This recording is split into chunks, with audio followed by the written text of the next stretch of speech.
So look, it's one thing to watch over this phase, get extremely excited, go, you know what, this is the moment that everything changes. And then tomorrow, wake up and just live in the same loops you've been living in. So in today's module, we're gonna make sure that doesn't happen.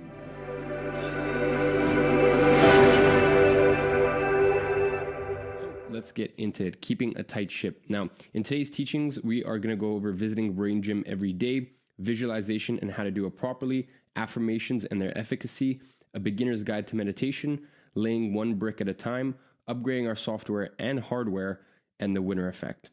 So, visiting Brain Gym. There's some people who don't go to Brain Gym or physical gym, but for the most part, I've seen that everyone is more than happy to spend 30 to 60 minutes in the gym, 3 to 6 times a week. Yet they won't spend a fraction of that time, even just 10 minutes a day to literally rewire the neural pathways in their brain through something like meditation. And to me, every day, you have to pay your dues in the Brain Gym. Now for me, Brain Gym comprises of 3 things: meditation, visualizations, and affirmations. Now let's start off with visualization, because for me, it was one of the biggest reasons I was able to make my first $1 million profit at the age of 18. And most people don't understand the power of visualization. And if they do understand the power of visualization, most people don't know how to actually do it right. So today I'm going to show you both of those, because as I said, people are so damn concerned about working harder, hustling harder, and they run around like headless chickens and avoid the easy win right in front of them. Now I have a question for you. Have you ever woken up and you are drenched in sweat?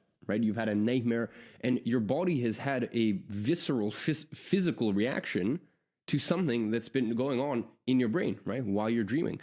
Your brain literally sees these mental frames, right? These visions going on in your mind, and it sees it and interprets it as real. And then thus you have these physical reactions.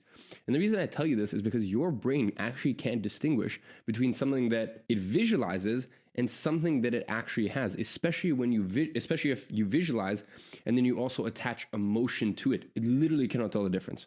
Now, with that one simple fact, I don't think people realize the power of that, right? So if your brain, if you can visualize anything you want in this life, right? If you can visualize it and you can attach emotion to it, and your brain internalizes that as real, that means that you can basically shape your beliefs and you can shape your vision of what's possible and the way that you carry yourself in every single situation, because you've been able to almost distort your reality, and you've been able to do that through visualizations.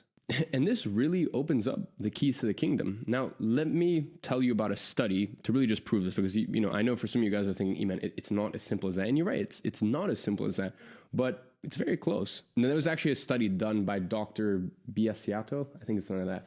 And I believe he was a professor at the University of Chicago.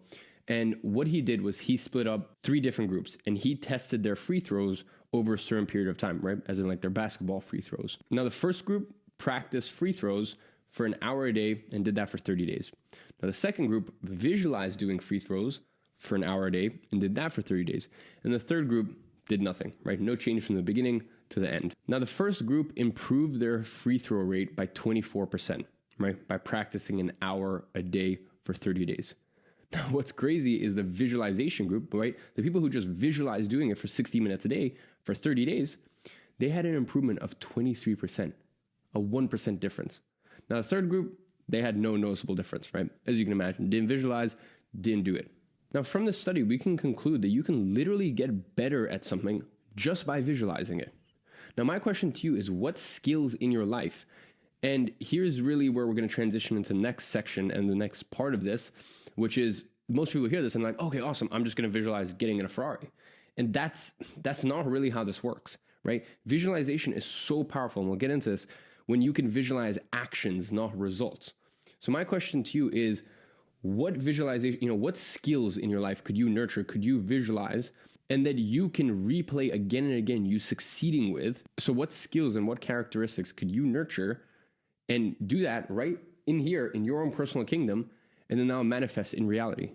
Now, on my point, visualize action, not goal. And this is really where most people get mistaken. Now, this is where most people go totally wrong, because what they do is they visualize the outcome and not the actions needed in order to get there. Look, if you're trying to visualize you in a Ferrari, or you sipping a pina colada by the beach, stop it. Look, as I said, it is important to know the results you want. And you can have vision boards and stuff like that, but that's not what day in, day out you want to visualize. Because to me, this is really like daydreaming. Ladies and gentlemen, as I said, things usually don't pan out the way that you expect them to. Most of the time they pan out better, but not in the same way. So my point is, there's no point in you visualizing you sitting in the Ferrari, this and that. Instead, you have this powerful tool. I mean, I just showed you the study to prove it. You have this powerful tool that any sort of skill or characteristics that you want to embody, now that actually becomes a hygiene standard in your brain, because your brain can't distinguish, as I said, especially if you put emotion towards it, your brain can't distinguish whether that was real life or you just visualized it. So to make this a little bit more granular, let me tell you why this is so important. You only have one chance to do your morning routine right every day, right? You only have one morning per day. But in your mind, you can go through your morning routine 100 times. You can visualize it the night before 100 times, and you can visualize things going wrong, and you steering it back on track. Your morning routine. Let's say you show up at your desk 20 minutes late, or you get a little distracted, or maybe you check your phone when you shouldn't have. Right? You can actually visualize that, and you can visualize getting back on track. Let's give another example. If I told you to make 100 cold calls tomorrow, and you've never done cold calling in your life, that might be quite daunting for you. But if I told you to visualize making 100 cold calls, 100% you could do that. Well, as I said, remember, in your mind, it actually holds very, very similar weight, right? It actually, in terms of building up that winner effect, which we'll get into in just a second, and building up the reference experiences, it actually has the same weight to it. So this is why any of these skills, any of the traits, any of the characteristics that you want to embody that are tough, right? It's tough to embody these characteristics. It's tough to be the type of person who, sits down at your desk and does 10 looms a day or 100 cold calls a day or whatever your form of outreach is, or, spends, 3 hours a day doing cold outreach, or spends 3 hours a day doing cold messages. It's tough to be that person, and it's tough to embody that person. But in this personal kingdom of yours, right, you can visualize it again and again and again and build up those reference experiences. And I said, you can do that as many times as you want. Now, this brings us into the next thing that I want to talk about, which is affirmations. Now, visualization is all internal, but affirmations is a chance for you to project it out into the real world, whether that is written or oral, right? That's whether you actually speaking affirmations. Now, the choice is yours. Now, I've been doing written affirmations for years and years. Now, I've also literally spoken affirmations out into the universe. But personally, I just find written a little better. And every day you take one of the affirmations that you would have already done in the SBA worksheet, and you're going to write that down 10 times, right, in your notebook. So when you sit down, right, and you've got your SBA in front of you and you've got your notebook, and you're going to write the affirmations down 10 times as you go through the SBA worksheet. And that's you putting it out there. Now, I really just want to state, I know some of you guys may be rolling your eyes and going, oh, Iman's living on a cloud of fairy dust. This is very, very airy fairy stuff. And guys, this is not airy fairy stuff. This is some baller shit. I've spent, at this point, 8 years studying both Eastern philosophy, Western philosophy, hardcore practical stuff, and then stuff that's a little bit more airy fairy. I've gone to extremes to learn this stuff, and I can tell you right now, the stuff that you're learning, especially in this module, is the next level, right? Now, look, there's some people, and it's quite funny, I'm sure you've seen, there's some people whose morning routines are 6 hours long, and by the time they get to work, they're already tired for the day, right? What I'm telling you guys to do right here, your SBA worksheet and meditation, SBA worksheet takes 5-10 minutes every morning. A meditation, 10 minutes a day, for most people is more than enough, okay? That's 15 to 20 minutes out of your day, okay? That's it, right? I'm not asking you to sit here. And by the way, I've tried other things in the past that worked for me, right? For example, journaling. I don't journal every single day. I'll go through periods where I journal when and if I need to. But I found the things that have the highest ROI. And for me personally, that is meditation, affirmations, and visualizations.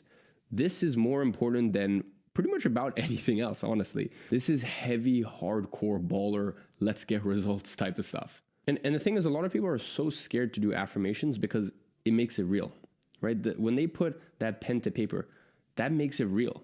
They've actually put their intentions out there into the world. Now, for some people, they're so petrified, they can never tell their friends of their dreams, their aspirations, their family, or in general, maybe even the group, right? And I understand that. For some of you guys, you might even be so scared to even just put your intentions out and what you want into the group, right? Because you feel naked, you feel exposed. Well, here's a chance for you to do it in private, on your own, right? These affirmations, when you write this stuff down, or you can even speak it, That's you look, it's just you and you. There's no one else around. But that's a way for you to actually put it out there into the universe. Because if you don't, and as I said, I know this might sound airy-fairy for some people, whereas for some people, they're like, yeah, this totally makes sense. That is really the only way to get what you want. As I said, the reason, the process I go through is called SBA, right? And the reason I call that is see, believe, achieve. First, you need to see it, right? You need to see it in your mind. And then once you see it, right? And this is what the visualization is all about. Then you can write it down, believe, right? Affirmations. You actually put it out into the universe. And then you can only achieve it, right? Then you'll actually draw that into your life. Because what we're really trying to do here with most of the stuff, if you don't want to get, if you don't want to live on a cloud with this stuff and you want to be very technical and stuff like that, really all we're trying to do here is take the foot off of the brakes. Because most of you guys are pressing down on the gas, but then you're also pressing down on the brakes at the same time. And if we just, if most of you guys have a backpack, right? And you got so many weights in there. And if you just got rid of those weights, you just go so much quicker, right? Even if you, look, here's the thing, right? If you're running and you're putting the same amount of intensity, right? If you're putting the same amount of intensity and you're pushing as hard, right? And you got one person with, a backpack with 30 kilos of weights and one person without, who do you think is going to go faster? Of course, it's the person without the weights, and most of you guys are fucking carrying these weights, on the hike up to, the tip of the mountain, success, where you want to get to. Most of you guys got fucking backpacks on, right? And you don't realize that. You got these backpacks on, and you're like, oh, you know what? Maybe if I have these new running shoes, right? Or maybe if I have this special gel, and you're looking for all these tactics and tricks, you're like, maybe that will help me go faster. When you got this, you're slugging around this massive fucking pile of traumas, limiting beliefs, really nasty worldviews, self-identity views, right? This is all everything you got on your backpack. If you just fucking released it, you just go so much quicker. You don't even need to put any more effort in, right? And this is really what this is at the end of the day. And this is why this is some really gangster shit. Now, with all of this said, another thing I need you to bear in mind is never ever put something on a pedestal, because when you put something on a pedestal, you are creating separation between it and you. When you put money on a pedestal, you're creating separation between it and you, right? Now, you can appreciate something, you can aspire towards something, but don't ever put it on a pedestal. Because as I said, when you put it on a pedestal, you're subconsciously putting out into the world that I am not deserving of it, right? And this is why this, what I told you guys in previous modules, the environmental aspect was so important, right? That's why it's so important for you to go to high-end restaurants. And even if you just get a coffee, it's fine, right? It's not going to be that much more expensive than your Starbucks. If you just sit there and you sit around all of this wealth, as I said, you get to a stage in life, right? You get to a point in life where you've had so much success in your business where, for me personally, I actually like to be away from the wealth, because I find that the wealth now actually kind of just drags you into behaviors and this and that may not be as desirable. And you get to a point where literally you have no attachment to money anymore. And after 5 years of running my business, that's where I'm at. But when you first get started, it's so important to be around wealth and to feel like you hold your own, right? And to not put anything on a pedestal. Because when you're around these circles, you start to realize like, hey, everyone's just normal. And just really on this point, I see a lot of people make this mistake. They'll put like Lamborghinis as their wallpapers and this and that. Guys, when you put so much emphasis, right, and you put something on a pedestal, look, you can have a vision board. You can have a vision board of the things you want in your life and stuff like that. But to have so much emphasis on just one item, right, this one dream item or this or that, you're putting on a pedestal and you're creating separation between you and it. And you really need to make sure that you don't do that, because you're just going to slow your growth and your timeline to getting it. And really what this comes to is being outcome independent, right? You're not dependent. You're not fixated on the outcome. There's people who care so much about hitting 10,000 a month. And even if they hit 9,200 a month, it would eat them alive. And as I said, they think that they're doing the right thing by being so fixated on a goal. And a lot of times what that's doing is creating separation. You want to create, you want to have your goal there. But if you are so dependent on the outcome, you repel it. And as I said, you never, ever want to base your success off of results, right? Just almost forget about results. You always want to base your results off of actions, right? So if you didn't get the results you want, if you didn't manage to get to 10K a month with your agency, that's fine. As long as you took the results that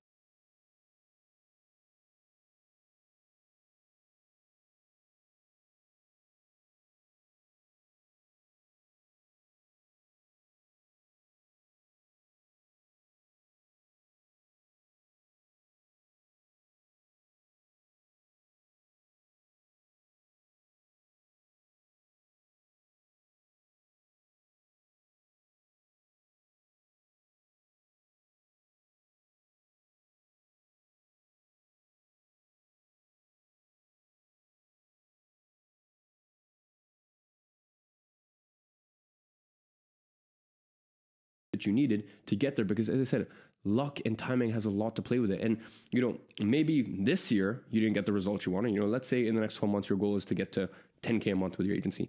And, in the next 10 months, within the next year, you only get to $6,000 a month with your agency, right? And luck and timing may have had a little bit to do with that, or actually luck and timing had a lot to do with that.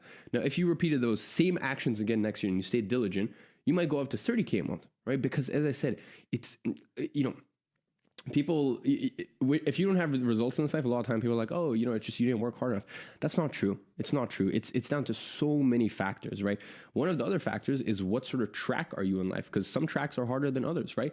Guys, it's way harder to get to a point where you're making $30,000 a month profit as owning a coffee shop than it is getting to $30,000 a month as an agency owner, right? It's a much harder track in life. So, that's something that we don't really need to worry about because we've picked a very good lean online business model. But as I said, there's other factors that come into play. So next up, let's talk about meditation. Now, people have so much resistance towards meditation because they have all these ideas of meditation. Ladies and gents, meditation, all it is just becoming more self-aware, right? Meditation for you can be your eyes are open, your eyes are closed. Meditation can actually just be you moving your body. In fact, meditation can even just be you sitting and mulling over things, right? And mentally working through stuff, right? Now the easiest way to become self-aware is through breath. And I've done 101 different types of meditation, all the way from Kundalini to Vipassana, right? I've done them all. And if you are just getting started with meditation, hands down, the easiest place to start is Headspace, okay? Now just do 5 to 10 minutes a day of meditation, and I recommend you do it before you start work. And really, as I said, all meditation is simply observing your thoughts, not judging them, and letting them pass. Because meditation, and the reason meditation is so important is because meditation is the same process that's going to happen, but except you're consciously living it compared to when you're unconsciously living it, right? You're sitting at your desk, right? You're sitting at your desk, you're working, things are going well, you're doing your outreach, and then you're like, oh, I need to check Twitter, or I need to check YouTube, or hey, I needed to do this thing. Or, it's getting to a point where you're starting to feel bored and you're starting to feel antsy, right? And you're feeling uncomfortable and you're like, I just remember there's that thing I really, that Instagram ad I saw, and I really want to get that hoodie from that brand, or this or that, or, maybe I just want to order myself a new this, right? And I even get this to this day. Like, I'll be working on something and I'm like, oh, like I remember, I'll even be working on I'll even be working sometimes and I'll have certain thoughts and it'll drag me into a direction and I'll feel like I need to check the specific video on YouTube, or, I just remember there's that email sitting in my inbox that I need to get back to that I haven't responded to in 2 days. And it's like, well, it doesn't make a difference whether you respond now or in 4 hours when you're done with your deep focus work. And then all of this stuff is trying to drag you away. And the reason meditation is so powerful is that is basically you're living through that unconsciously. Very few people can experience those thoughts. And you ask yourself, oh, why am I experiencing this? Like, are these thoughts that I'm having, is that really me, or is that just my mind playing games with me, right? So meditation is that process, but conscious. And when you can bring more things into your consciousness, right? When you can be more conscious about, hey, why do I get distracted? Hey, why do I have these emotions? Why do I feel like this? Why do when I sit down at my desk, why do I have resistance towards this certain thing, right? Then you can work through it. But what's unconscious, you can't work through. And that's why meditation is so important, is because it brings things that are unconscious into the conscious field. Because as I said, most people have become one with their thoughts. They think their thoughts are them. Your thoughts are not you. And when you can meditate, you realize your thoughts come up and you see your thoughts for what they are, right? Which is just like these floating, they're just like these floating entities, right? And when you meditate, you start to realize like, hey, I'm having this thought, but this thought doesn't necessarily mean it's me, right? And this thought also, I don't need to entertain this thought. Now I don't need to judge this thought. And, easiest way to understand it. And by the way, a lot of people, they try not to, if there's mental chatter going on while they're meditating, they think they're failing. No, not at all. Guys, you need to understand, if I tell you don't think about a pink elephant, the first thing you're going to think about is a pink elephant, right? And that's because it's now entered your conscious field. The most important thing when you're doing meditation is also the most important thing when you're working or is there any situation in your life is you do not assume that your thoughts are you. You and your thoughts are two very separate things. So this is why if you have not started meditating, to me, this is a non-negotiable, right? Like there's no ifs, ands, or but. Everyone has 5 to 10 minutes a day to spend on meditation. And especially if you get something like Headspace, right? It's so easy, guided meditation. Just commit to 10 days, right? 5 to 10 minutes a day. And that's all you need to do. And by the way, you would think 10 minutes of meditation is easy. When you're first getting started, that first 10 days, it's not going to be easy at all, right? You're really going to have to get into the habit and the routine of it. Now, next up, let's talk about building Rome brick by brick. Now, here's what the entrepreneurship space tells us. I'll sleep when I'm dead. Monday I grind, Tuesday I grind, Wednesday I grind, Thursday I grind, Friday I grind, Saturday I grind, Sunday I grind. And that's why I'm here today. Hustle until you no longer have to introduce yourself. So most people think that if they're operating at a, 10 out of 100, right? If they're operating at 10% capacity, which by the way, most people don't realize they're actually operating at fucking 10% capacity. So let's say right now, you watching this, you feel as though you struggle with discipline and, you just you don't stick to your word. If you say you're going to do something, you don't always follow through. And the idea of you waking up tomorrow and working for, 4 hours, no distraction, phone turn like that, you're realistically, I probably won't be able to do that. So if you're operating at 10% of your capacity, that's fine. We all have a starting point, right? It's funny. Sometimes even when I go away on holiday, right? Because Eman does take holidays sometimes. And I come back from a 5 to 7 day holiday. I have to literally rewatch this module and go through all of the same sort of boot up routine that you guys are having to do here, right? I actually go back to starting off at almost the same set point, right? I guess my advantages are the years of hygiene standards that I've developed. And I have to apply all these concepts. So you need to understand that if you're operating at 10% capacity today, don't think that tomorrow you're going to wake up and operate at 80% capacity. That's unrealistic. Because remember, you will never be your highest dream. You will always be the lowest version of yourself that you tolerate. So whatever you want in your life, make it a hygiene standard. And we all have a baseline that we regress to, right? So your success is not dependent on how hard you can hustle or work that day. Your success is totally dependent on where do you set that baseline. And the way that you get success is by gradually increasing your baseline, but it takes time. And really a baseline is what is and what isn't acceptable to you. Now, previously, you may have been okay with watching reality TV, or, previously you may have been fine with rolling out of bed and checking your phone straight away. And now for you, you're not going to watch any of that crap on TV. And furthermore, when you get up, you're going to make sure that you don't have the world coming at you, and you're going to keep your phone turned off. And it doesn't need to be, like me, until 1 p.m. usually. It could even just be for the first 30 minutes a day, you're going to keep your phone off. So that way you wake up and you are not reactive to the world. Now, a couple of baseline / non-negotiables that I've developed over the last few years is gym 6 days a week. To me, it would be weird if I didn't do that. Another is 10 minutes a day of meditation. Once again, it would feel weird if I didn't do that. And the other, and I'd say this applies more 9 months a year, because there's 3 months where, as I've mentioned some of the modules here, I'm a very intense person. A lot of people will do, maybe 10 weeks and then a 2-week break. And, for me, I usually do 9 months, super focused on work. And then 3 months, I let my hair down and I kind of go in maintenance mode with the business, work 5, 6, 7 hours a day, and the rest of the day usually enjoy. And that's usually my summer. But for the most part, a non-negotiable for me 9 months a year is also only check my phone at 1 p.m. And the reason I say all this is because imagine if the current Apple iPhone software, imagine if they tried to run that on the first ever hardware, right? So the Apple one, the Model 1 of the iPhone, right? Imagine if they tried to run on the Model 1 of the iPhone, the first ever generation, the current day software. It would freak out. So you need to understand, software is the knowledge that you have. Software is everything that you have learned in this phase, right? And you've learned a lot. We have upgraded the shit out of your software. But hardware is the capabilities that you possess, right? It's your track record. It's the capabilities you possess. It's your hygiene standards, right? So you use all this information you've gathered, right? Because you've increased your software, but you need the same hardware to match. And that's the only way that it's going to work. Now, the best way to build this up is by building up the winner effect. Now, this is a great book, The Winner Effect. Recommend you guys all read it. But you need to build up your winner effect. And what you want to do is you want to have 2 to 3 key daily actions that you take that automatically build up that winner effect. For me, it's going to the gym and meditation. That is already my winner effect. Now, I have friends of mine who, for them, it's making their bed. To them, that is super important. Funny enough, for me, 50% of the days I make my bed, 50% of the days, I just forget. And I haven't really noticed much of a difference on that. And I have buddies of mine that will make their bed and then do 10 push-ups, right? And they're not doing 10 push-ups, for the health benefits or anything. It's just for them, as many little wins that they can get right out of jumping out of bed, the more that builds up the winner effect for the rest of the day. Now, I know a lot of you guys might be wondering, hey, but what does E-Man do when he's in a slump? Because I get in slumps sometimes, right?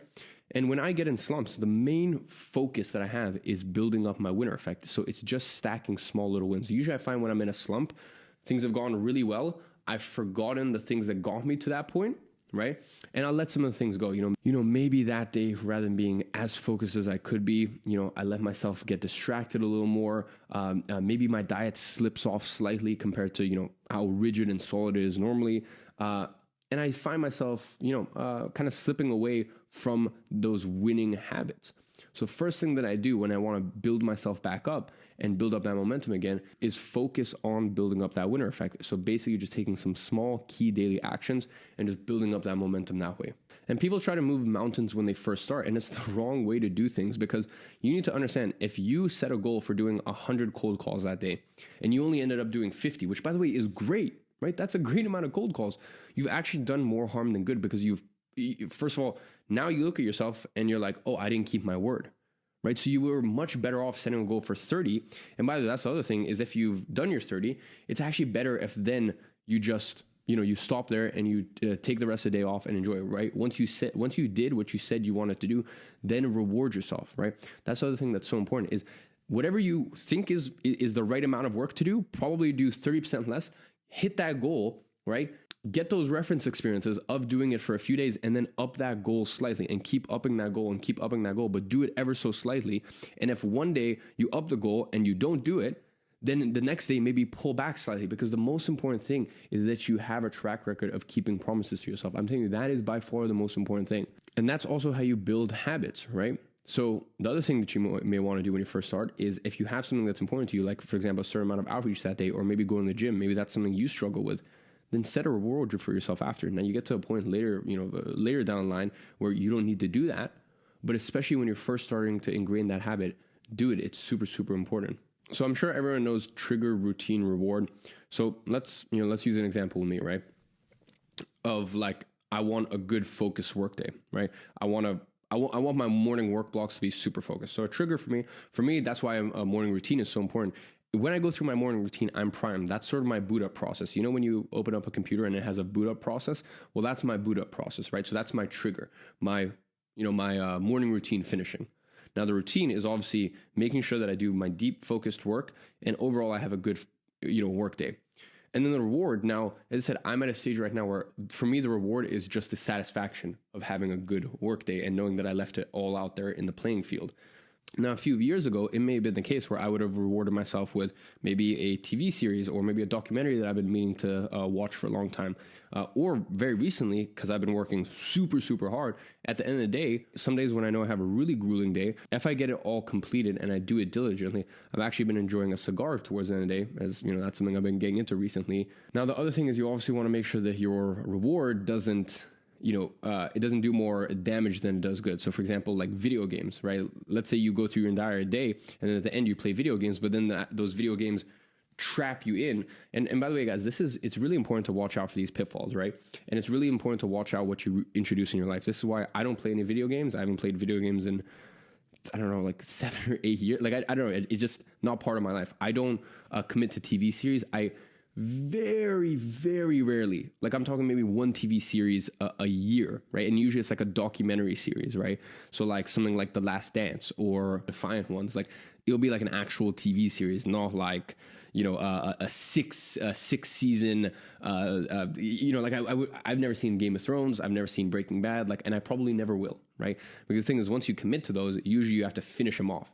Now, if it's an 8-part documentary and, I'm flying and I've downloaded them, then that's fine. Or let's say I'm on a holiday. But that's the other thing, is you want to be really careful with that reward, is that reward doesn't suck you in and trap you. And really what it comes down to is, if you feel as though you've set too small of a workload for the day, you're probably doing it right.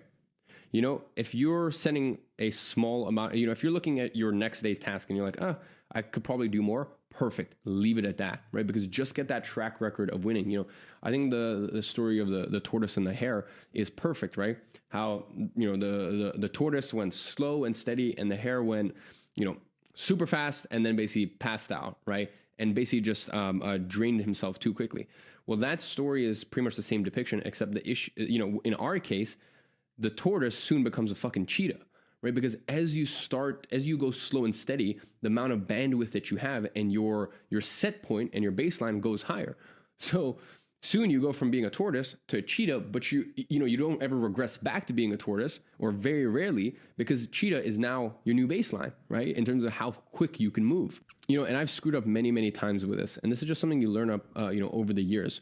And look, you still want to have these massive, massive goals, but you want to be more clinical with it. Guys, remember what I said, being an entrepreneur is more like being a scientist than it is being a rock star, or like, it's a lot less about this Instagram aggressive energy. And it's a lot more about like being calm, being tame, setting the correct workloads, setting the correct tasks, doing them, keeping promises to yourself, and then building from there. And as I said, ladies and gents, sometimes when I come back from trips, or if I have a holiday or this or that, sometimes I've fallen off the bandwagon. And as I said, I literally apply all of these concepts myself still to this day to build up that winner effect. And I focus on the small wins and I build up from there. And really the other pitfall to watch out for is sometimes your actual day doesn't go as planned. And a lot of people, they'll do is, if they didn't follow their morning routine correctly, then they're like, oh, you know what, fuck it, it's a write-off. Like, let's say they were meant to get to their desk for 9, and instead they got there for 9:45. Then they'll go, oh, my day's already not going to plan. Why don't I just do this instead, right? And then this leads into ordering Postmates, and that ends into ordering shitty junk food, and then that ends up into going to the pub with your friends, and that ends up into playing video. You know what I mean? Like, it's funny. Humans have this thing where if one thing goes off. Goes off of the track that they wanted, right? If one thing doesn't go to plan, then they're like, oh, fuck it, let me just self-sabotage the rest of the day. And it's this very funny thing that we do as humans. So what you need to understand is, if your day isn't going to plan, you need to have a big psychological shift or physiological shift, right? So some things that I recommend is go for a walk. If you're really, if you're getting distracted in this and that, obviously get rid of the distractions. But if, it seems like it's just one of those days, right? Put everything to the side and go for a 10-minute walk. Okay. Or another thing that you can do is Wim Hof breathing, right? Wim Hof breathing, that creates a physiological change and shift in your body. Also, the other thing is, when you go for a walk, force yourself to smile. I know this sounds dumb, but I do this a lot of the time, right? So rather than walking, you just have your normal face when you walk, right? It's just settled face. Instead, walk and actually smile like that, right? And force yourself to smile. And as I said, I know it sounds a little dumb, but that really, the main thing here is we need to change your state, right? Another good example is using a rebounder, which is like this mini trampoline, right? You can use that. Anything to change your state, because the issue is you're not, if your day isn't going correct and then you're stuck in your head, continuing to be stuck in your head isn't going to change anything. Instead, you need to change your state. And the last thing I really want to say here, guys, is be more kind to yourself, because as I said, especially with Instagram, we live in this this really weird hustle culture where, you can never celebrate your wins. You always have to push yourself more and this and that. And I've usually found that's not the correct way to go, right? That's usually what beginners do, which is why they stay in that zone, right? Instead, as a beginner and an intermediate in business and in discipline and this and that, you want to stack small wins. You want to always congratulate yourself. You always want to be your number one biggest fan. And then when you get to an elite level, right? And if you look at things like, The Last Dance, Michael Jordan, once you get to a certain level, then you actually get to a point where you can be super brutally hard on yourself, because you know that your ego has developed, right? And I mean that in a healthy way. Your ego has developed in a healthy way where you can be your biggest critic. And, you can be very critical of yourself, and you can make sure that it doesn't affect the rest of your day, right? So as I said, ladies and gents, you should hear what some of my, when I'm not on my A game, you should hear what some of my inner dialogue sounds like. I am my number one biggest fan.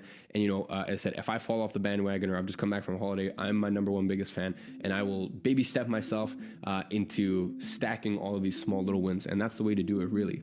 So for today's action step, if you don't already meditate, download Headspace and commit to 10 minutes a day, just 10 minutes a day of meditations for the next 10 days. And they have fully guided meditations on there. I really wish this module was sponsored by Headspace, but it's not. You can use Calm, you can use Headspace as a whole myriad of different options, whatever you want to use, but just do a 10-minute guided meditation for the next 10 days and commit to that. So I hope you guys enjoy this module.